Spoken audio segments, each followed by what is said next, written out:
हरियाणा में इस साल विधानसभा चुनाव होने हैं। ऐसे में सभी राजनीतिक दल तैयारियों में जुटे हुए हैं और कैसे सत्ता पर काबिज हुआ जाए इसके लिए पूरा दमखम भी दिखा रहे हैं। नमस्कार, मैं हूं देवेश यादव और आप देख रहे हैं TV9। 2019 में हरियाणा में जब विधानसभा चुनाव हुए थे तो बीजेपी, कांग्रेस, जेजेपी सबने अपने अपने वादे किए थे। किसी का वादा रोजगार का था तो किसी का किसानों का। किसी के मैनिफेस्टो में ये सारे वादे किए गए थे। उस वक्त दोबारा सत्ता पर लौटने के लिए बीजेपी ने हमारे सपनों का हरियाणा नाम से घोषणा पत्र जारी किया था, जिसमें 250 से ज्यादा वादे किए गए थे।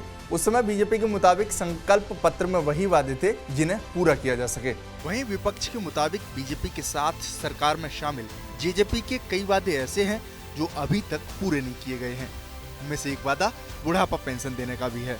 और अब इसी को लेकर कांग्रेस नेता दीपेंद्र सिंह हुड्डा ने मनोहर सरकार पर हमला बोला है और कहा है कि 5100 रुपए पेंशन का धोखा देने वालों को खुली चुनौती देते हैं कि तारीख बदलेगी, साल बदलेगा और जिस दिन कांग्रेस की सरकार बनेगी 6000 रुपए बुढ़ापा पेंशन देंगे। मैं चुनौती देता हूं जेजेपी वालों को, मैं चुनौती देता हूं। पिछली बार तो 10 विधायक आपके आ गए थे जमुना पार के नारे से, लेकिन आपने बड़ा विश्वासघात कर दिया है।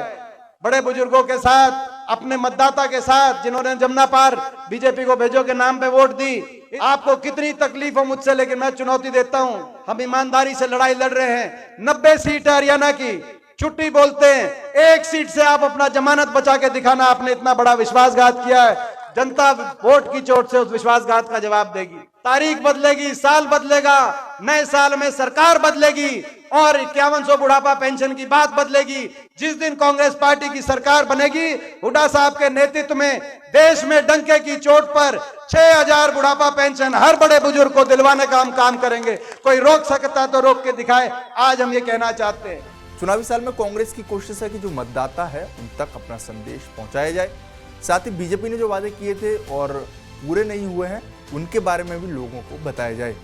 यही वजह है कि कांग्रेस नेता दीपेंद्र हुड्डा ये सब स्पष्ट करते हुए चल रहे हैं। बहरहाल चुनाव में अभी 10 महीनों का समय है।